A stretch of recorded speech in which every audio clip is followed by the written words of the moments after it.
Paul McCartney has lived several musical lifetimes in one body.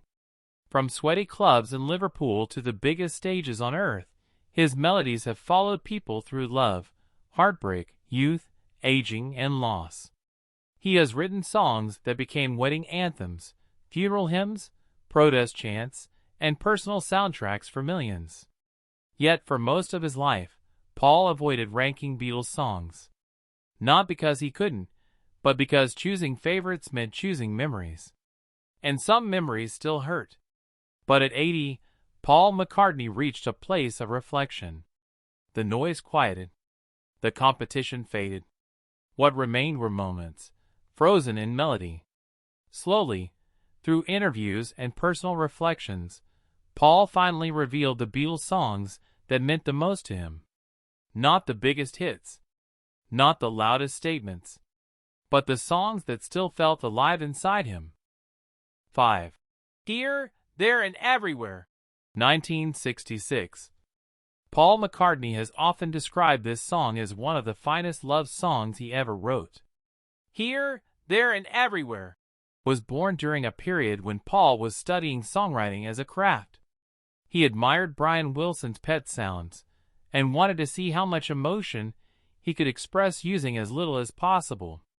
The result was delicate, intimate, and precise. Paul has said he loved how every word mattered. Nothing was wasted. No drama was forced. It was love expressed quietly, the way real love often is. Even decades later, he speaks of this song with calm pride.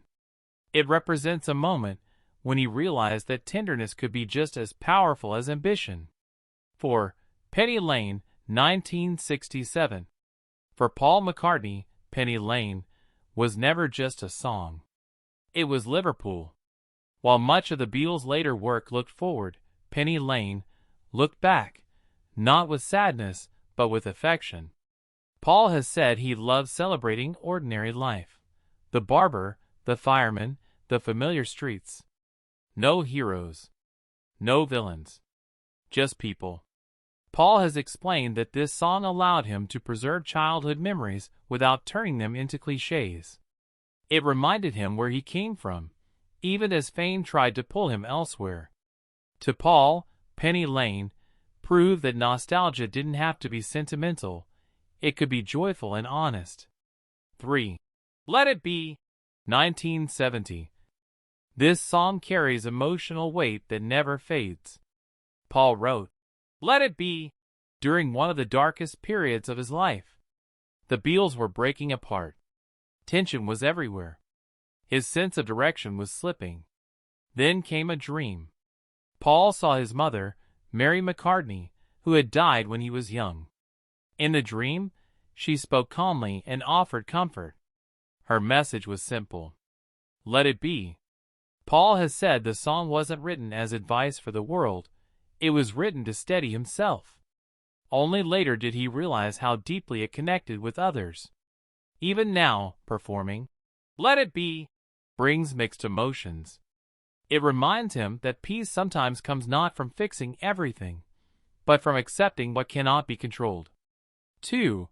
Yesterday, 1965. Yesterday changed everything. Paul McCartney famously woke up with the melody already in his head.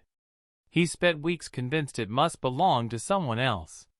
He played it for anyone who would listen, asking if they recognized it. No one did.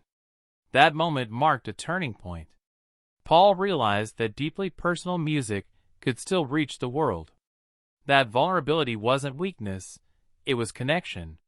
Paul has said he sometimes feels detached from yesterday, almost as if it arrived through him rather than from him. But he has never hidden his pride in it.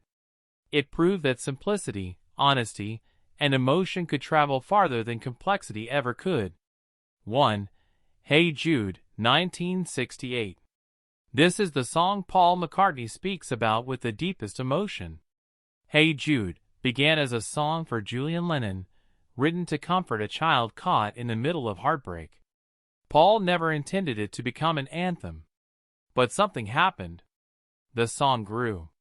The ending expanded. The voices multiplied.